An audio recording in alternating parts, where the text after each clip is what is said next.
आज मणिपुर पर चर्चा हो जाए, लेकिन सर्वप्रथम कुछ ही महीने पहले प्रधानमंत्री मोदी ने मणिपुर के संदर्भ में क्या कहा था वो सुन लेना जरूरी है। साथियों, एक समय था जब मणिपुर को पहले की सरकारों ने अपने हाल पर छोड़ दिया था।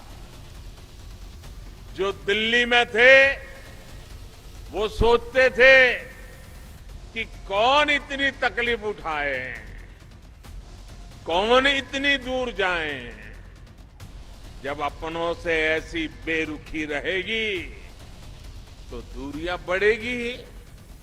तो सुना आपने, लेकिन 40 दिन से ऊपर हो गए, मणिपुर लगातार जल रहा है। मणिपुर इस देश का हिस्सा है, इस देश का एक राज्य है। हिंसा का यह आलम है कि लोग एक दूसरे के खून के प्यासे हुए पड़े। 103 लोगों से ज्यादा की मौत हो चुकी है। 60,000 से ज्यादा लोग विस्थापित हो गए। तमाम बिल्डिंग फूंक दी गई है। आम लोगों का, विधायकों का, सांसदों का घर तो जल के स्वाहा हो ही गया था। अब बीजेपी के अपने एक मंत्री का घर जल के खत्म हो चुका है। कानून व्यवस्था पूरी तरह से ध्वस्त है। स्थिति संभले नहीं संभल रही है, इनफैक्ट बद से बदतर होती जा रही है। लेकिन ऐसा प्रतीत होता है कि दिल्ली की भाजपा सरकार को मानो कोई फर्क ही नहीं पड़ रहा है। स्थिति राज्य सरकार से कंट्रोल नहीं हो रही है। दिल्ली के हुक्मरान हाथ पे हाथ धरे बैठे हैं। ऐसा नहीं, अमित शाह गए थे वहां पर, लेकिन वो पर्यटन करने गए थे या समस्या का समाधान खोजने गए थे, मुझे नहीं पता। मैं नहीं समझ पा रही हूं, क्योंकि उनके आने के बाद से तो हिंसा और भड़क गई है। कर्फ्यू लगा हुआ है और लगातार हिंसा हो रही है, लगातार लोग मारे जा रहे हैं। तो स्थिति इतनी कंट्रोल से बाहर कैसे हो गई है?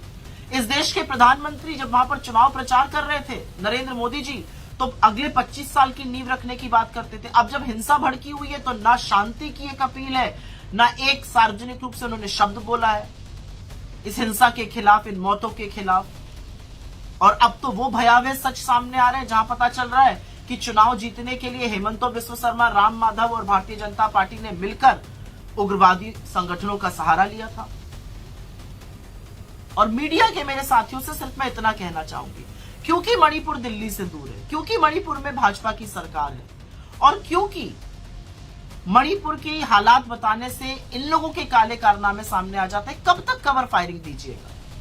मणिपुर इस देश का हिस्सा है, और जो अखंड भारत का दंभ भरते हैं, पहले इस देश के एक हिस्से को तो बचा लीजिए।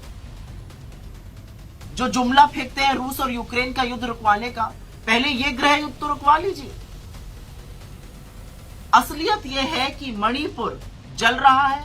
प्रधानमंत्री जी, अगर आपको अपनी यूएस की पैकिंग से फुर्सत मिल जाए तो संज्ञान लीजिए और स्थिति में सुधार बहाल करने के लिए प्रयास करिए, क्योंकि ऐसा लगता है कि मणिपुर को तो आपने उनके हालात पर छोड़ दिया।